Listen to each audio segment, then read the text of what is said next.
નમસ્કાર, ગોપાલ ઇટાલિયા બોલું છું.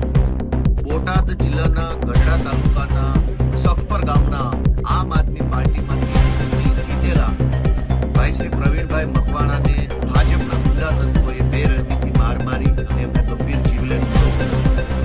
કોળી સમાજના આગેવાન એવા પ્રવીણભાઈ મકવાણા જ્યારે ચૂંટણીમાં ઉભા ત્યારે ભાજપના ગુંડાઓ એવું કહે કે આ સીટ તો અમારા બાપ દાદાની પેઢી છે, અહીંયા કોઈ અમારી સામે ફોર્મ નહીં ભરવાનું, નહીં પરિણામ સારું નહીં આવે. એટલે વર્ષોથી ગુંડા તત્વોએ તાલુકા પંચાયતની સીટ ઉપર પોતાના પરિવારની પેઢી હોય એવી રીતે કબજો જમાવ્યો હતો. તેની સામે કોળી સમાજના આગેવાન પ્રવીણભાઈએ હિંમત કરી ફોર્મ ભર્યું, સમાજે અમને સાથ આપ્યો અને ચૂંટણી જીતી અને તાલુકા પંચાયતના સભ્યો બન્યા.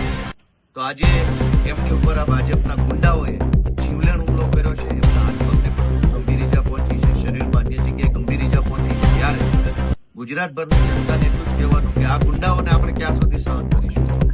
કોઈ વ્યક્તિ જનતાના મતથી, જનતાના આશીર્વાદથી ચૂંટણી જીતી જાય તો પછી ભાજપ વાળાએ પોતાની હાર સ્વીકારી અને કામે લાગવું. પરંતુ હાર સ્વીકારવાના, હાર પચાવવાના, જીતેલા ઉમેદવાર ઉપર હિંસક હુમલો કરવો એ ગુજરાતની સંસ્કૃતિ નથી. આપણે આશા પણ શું રાખીએ આમાં ન્યાયની, કેમ કે જ્યારે ગુંડાઓના સરદાર જ તે મંત્રી સંત્રી બનીને બેઠા હોય અને મંત્રીઓના સંરક્ષણમાં, મંત્રીઓના છાંયડામાં, મંત્રીઓના સપોર્ટથી જ ગુંડાઓ નીચે બેફામ બન્યા હોય ત્યારે ન્યાયની આશા માત્ર જનતાની અદાલત પાસે રહેશે.